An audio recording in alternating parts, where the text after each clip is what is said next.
450 heures, c'est le temps qu'on a mis en finition sur un seul élément du jeu. Pourquoi? À vous de voir.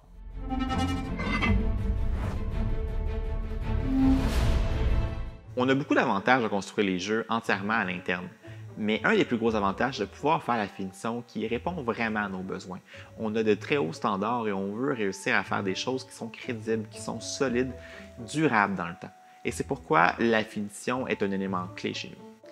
Étant personnellement picky, difficile, exigeant, je m'attends beaucoup du produit final. J'ai pas peur d'aller repousser les limites et de dire on est sûr qu'on veut vraiment faire ça? Est-ce qu'on pourrait le mieux le faire? Est-ce que c'est trop simple peut-être?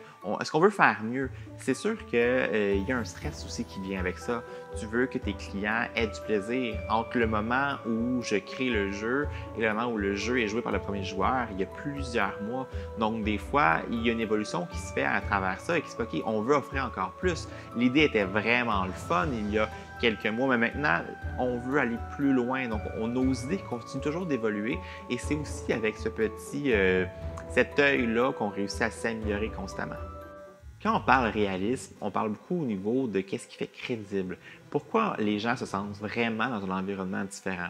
C'est sûr qu'il y a une panoplie de choses au niveau de l'ambiance. Mais le décor est clairement l'aspect numéro un. Et pour rendre ça crédible, on doit être très méthodique. On doit être très méticuleux sur chaque détail du jeu. C'est pour ça que quand vous rentrez dans le jeu, que vos yeux se posent partout, vous allez observer plein de petites choses qui sont souvent pensées, qui sont voulues pour rendre le tout qui est crédible. Donc moi, je m'appelle Julie, je suis chargée de projet pour SOS Aventure et j'ai étudié en fait en présentation visuelle et fabrication d'éléments de décor.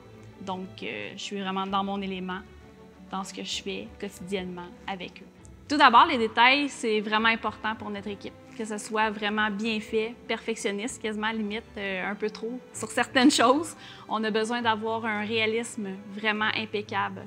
On veut que le client ait une belle expérience. On veut qu'il se sente vraiment dans l'immersion totale de la pièce, qu'il n'ait pas « Ah ouais, j'aurais dû voir ça » pendant qu'il est en train de jouer, qu'il perde complètement le nord, qu'il se concentre vraiment sur ce qu'il a à faire parce qu'il n'y a pas à avoir des choses qui vont le déranger dans le jeu. C'est quelque chose qu'on va faire tout de suite le plus possible au quotidien. Un bon sablage, justement pour la sécurité aussi des clients. Donc, on va travailler très, très, très pointilleusement, justement les petites têtes de clous, que ça ne sorte pas, qu'on ait vraiment une belle finition, un beau sablage, une belle finition de peinture, quelque chose de lisse et tout ça. On va avoir aussi le souci du détail. Même des fois, on se rend compte qu'on a travaillé vraiment fort sur un projet, mais il est dans le noir. Fait que les détails, on les voit pas autant que nous autres quand on est dans l'atelier à grosse lumière. Mais on a le souci du détail vraiment, donc on se dit, ben on le fait jusqu'au bout, puis c'est super important d'avoir été selon nos standards qui sont quand même très élevés. Parfois, même si on le réussit super bien du premier coup, ça va arriver quand même qu'on va refaire certains éléments parce qu'on se rend compte que la durabilité, elle va être 0 une barre.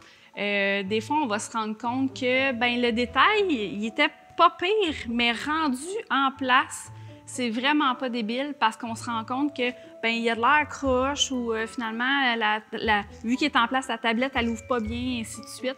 Donc, on va se rendre compte qu'on va avoir des petits ajustements ici et là. Fait qu'on va le refaire une fois.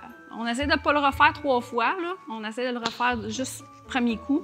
Puis, si jamais on a à changer des fois le matériel parce qu'on se rend compte que c'est le matériel le problème, on va travailler. Des fois, c'est la façon que la structure est faite. On se rend compte que ça va s'affaisser avec le temps ou quoi que ce soit. Parce qu'il ne faut pas oublier, hein, c'est quelque chose de commercial, c'est quelque chose qui est manipulé vraiment souvent. Donc, c'est pas juste de fabriquer quelque chose comme à la maison qu'on utilise une fois de temps en temps. C'est de la répétition tout le temps. À plusieurs moments, lors de la création du jeu, je vais personnellement soit visiter l'atelier, visiter les locaux, visiter le jeu pour essayer de dénicher chaque élément qui me crée une insatisfaction pour ne pas devoir le reprendre trop tard dans le processus.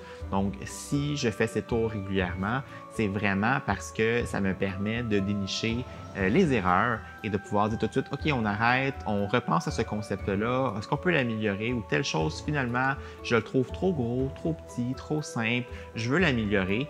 Et c'est toujours ce petit suivi qui se fait dans notre équipe qui nous permet de mener le projet à terme de façon efficace.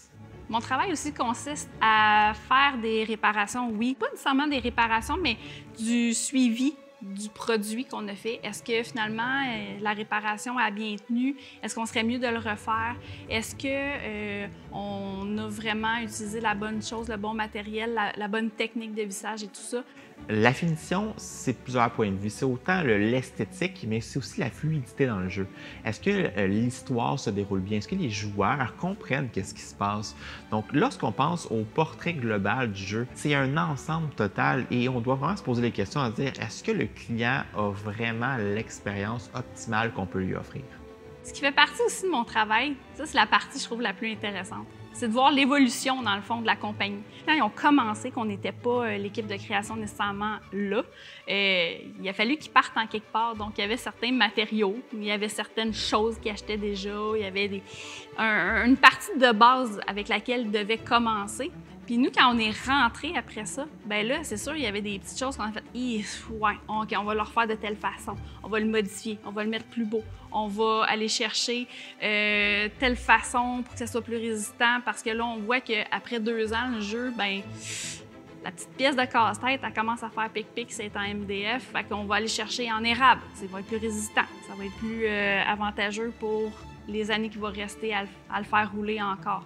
Donc, c'est des petites choses comme ça. C'est des défis parce que, justement, des fois, on essaie avec un nouveau matériel, on le met en place, on se dit « yes ». Mais non, ça marche pas. Fait qu'il faut le retravailler parce que l'ancien morceau, lui, fonctionne bien, même s'il est tout brisé, il est pas beau. Puis le nouveau, ben il est beau, mais il marche pas. Puis comme j'en parle depuis le début, c'est un travail d'équipe. Puis ce qui est le fun, c'est qu'on a toutes nos forces, on a toutes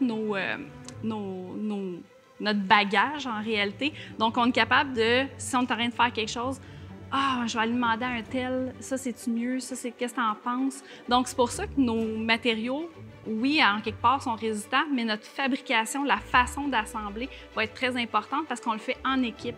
Un va me dire, ben t'es mieux de le faire avec telle façon. Moi, je vais aller voir un autre, je vais dire, hey, j'ai pensé à ça hier, telle affaire. Donc, on est capable vraiment de s'organiser ensemble. Ultimement, on va être fiers.